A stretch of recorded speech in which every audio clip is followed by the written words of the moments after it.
Assalamualaikum warahmatullahi wabarakatuh. Kami dari kelompok 2 akan menjelaskan materi mengenai Activity Based Costing atau ABC dan Just in Time atau JIT.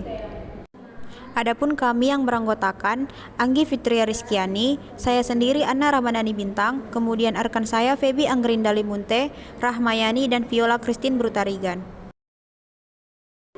Adapun topik yang akan kami bahas yaitu yang pertama pengertian Activity Based Costing atau ABC, kemudian latar belakang adanya Activity Based Costing, penerapan sistem ABC dalam perusahaan, prosedur pembebanan biaya overhead dengan sistem ABC, kemudian pengertian Just in Time, kemudian manfaat sistem Just in Time, kemudian manfaat dari penerapan Just in Time, dan keuntungan dan kelemahan sistem Just in Time. Baik, materi yang pertama yaitu pengertian Activity Based Costing atau ABC, di mana Activity Based Costing merupakan metode yang menerapkan konsep-konsep akuntansi, aktivitas untuk menghasilkan perhitungan harga pokok produk yang lebih akurat. Namun dari perspektif manajerial, sistem ABC menawarkan lebih dari sekedar informasi biaya produk yang akurat, akan tetapi juga menyediakan informasi tentang biaya dan kinerja dari aktivitas dan sumber daya serta dapat menelusuri biaya-biaya akurat secara ke objek biaya selain produk, misalnya pelanggan dan saluran distribusi. Adapun latar belakang adanya Activity Based Costing, yang pertama, persaingan global yang tajam yang memaksa perusahaan untuk cost efektif. Yang kedua, advance manufacturing teknologi yang menyebabkan proporsi biaya overhead pabrik dalam produk cost menjadi lebih tinggi dari primary cost. Yang ketiga, adanya strategi perusahaan yang menerapkan market driven strategi. Selanjutnya, penerapan sistem ABC dalam perusahaan. Yang pertama, Facility Sustaining Activity Cost. Yang kedua, Batch Activity S. Yang ketiga, Product Sustaining Activity Cost. Dan yang terakhir, Unit Level Activity Cost. Selanjutnya ada prosedur pembebanan biaya overhead dengan sistem ABC. Tahap pertama yaitu ada mengklasifikasikan aktivitas biaya ke dalam berbagai aktivitas. Yang kedua ada mengidentifikasikan cost driver. Yang ketiga ada menentukan tarif atau unit cost driver. Dan yang terakhir ada tarif atau unit cost driver. Pada tahap kedua ada penelusuran dan pembebanan biaya aktivitas ke masing-masing produk yang menggunakan cost driver. Pembebanan biaya overhead dari setiap aktivitas dihitung dengan rumus yaitu BOP yang dibebankan dikurang tarif dibagi unit cost driver dikali cost driver yang dipilih Activity Based Costing untuk perusahaan jasa.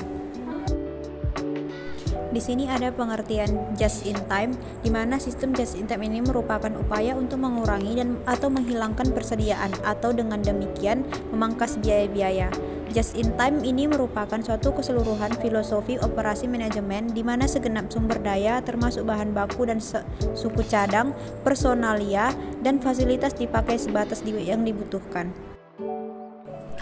Adapun manfaat dari sistem Just in Time ini yang pertama, mengurangi persediaan dan ruang. Yang kedua, respon konsumen yang lebih cepat karena waktu yang lebih singkat. Yang ketiga, meningkatkan efisiensi. Yang keempat, kualitas yang lebih baik. Yang kelima, meningkatkan komunikasi dan tim kerja. Dan yang terakhir, lebih mengutamakan identifikasi permasalahan. Kemudian, adapun manfaat dari penerapan Just in Time ini yang pertama, penghematan biaya, yang kedua, penghematan investasi, yang ketiga, peningkatan pendapatan, dan yang keempat, peningkatan kualitas tenaga kerja. Selanjutnya ada keuntungan dan kelemahan sistem JIT. Keuntungan JIT yang pertama, seluruh sistem yang ada dalam perusahaan dapat berjalan lebih efisien. Yang kedua, pabrik mengeluarkan biaya yang lebih sedikit untuk mempekerjakan para stafnya.